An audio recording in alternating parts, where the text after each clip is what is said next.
let's talk about an idea that could completely change how we think about electricity. What if you could sell the extra power from your solar panels directly to your neighbor? Today, we're diving into the future of energy, and it looks a lot like peer-to-peer trading. It's a system where you're not just a customer anymore. You're an active player in the whole grid. I mean, really picture this for a second. It's a sunny day, your solar panels are just cranking out electricity, way more than you need. Right next door, your neighbor's got the AC blasting. So what if instead of selling that extra juice back to the big utility for pennies, you could sell it directly to your neighbor for a price that works out better for both of you? You know, this simple thought is the key to a really powerful vision. It's all about turning us, the regular consumers, into something called prosumers. That's someone who both produces and consumes energy.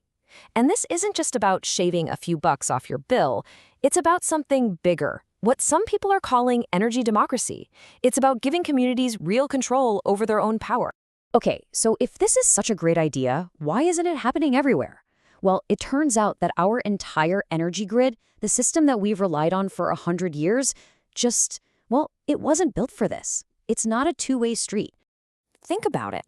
Our traditional power grid is basically a one-way highway. You've got massive power plants at one end, and they push electricity out to you, the consumer, at the other. Trying to create a local peer-to-peer market on top of that, it's kind of like trying to have a quiet conversation using a megaphone. It just wasn't designed for that kind of back and forth.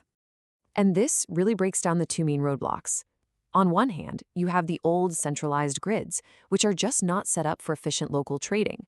But then, even the first attempts at P2P models had their own issues. They almost always relied on some central coordinator, a middleman. And that middleman not only collects all your data, hello, privacy concerns, but it also means that if they go down, the whole system goes down with them. Which brings us to the million-dollar question, the one at the very heart of the research we're digging into today. How do you build a system for local energy trading that is truly peer-to-peer? A system that doesn't need some big brother watching over every single transaction. And this is where things get really, really clever. The researchers behind this paper designed a market that just completely cuts out that middleman. It creates a genuinely decentralized way for people to trade energy directly with one another. So what does a fully decentralized market actually mean? Well, it's pretty much what it sounds like. It's a system where you, the prosumer, can find someone to trade with and strike a deal directly, all without a big company or a central operator taking a cut or watching your every move. It's basically a digital farmer's market, but for electricity. Now, for a market like this to actually work, it needs to follow 4 key rules. First, and this is huge, it has to protect your privacy. No central data collection. Second, it has to make financial sense for you. You should always get a better deal than you would with the main grid.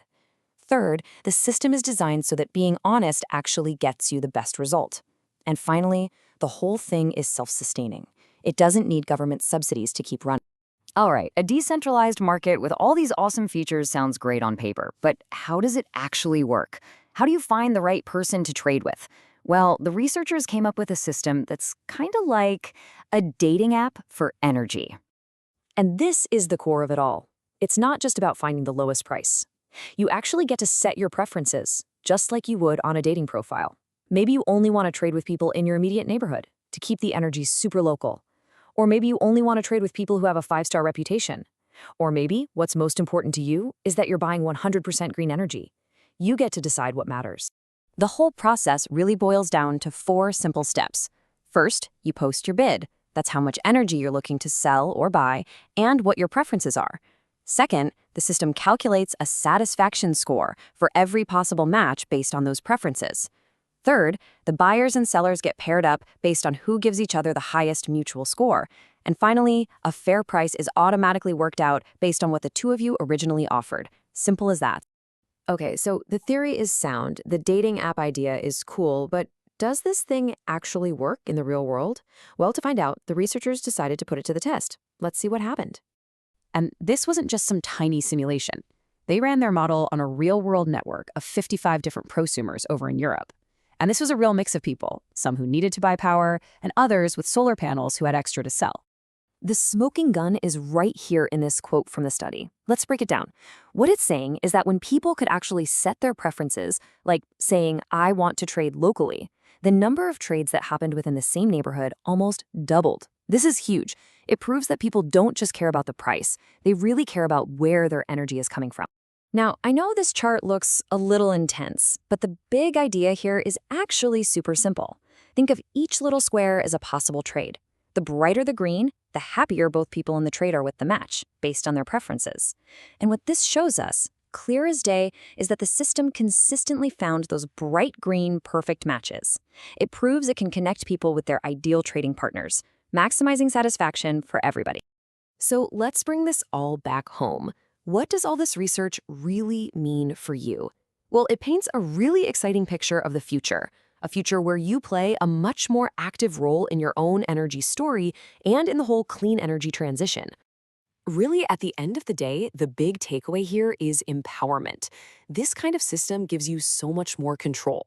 You can choose to directly support your neighbors, to put your money into local green power, and to help build a stronger, more efficient local grid. It literally shifts the power away from giant companies and puts it right back into the hands of people and communities. And that's what I want to leave you with. If a market like this popped up in your neighborhood tomorrow, what would you care about the most? Would you be laser focused on getting the absolute rock bottom price? Or would it be more important to you to keep your energy dollars local? Or to make sure every single watt you buy is 100% green? It's a really interesting question, and it's one we might all get to answer sooner than we think.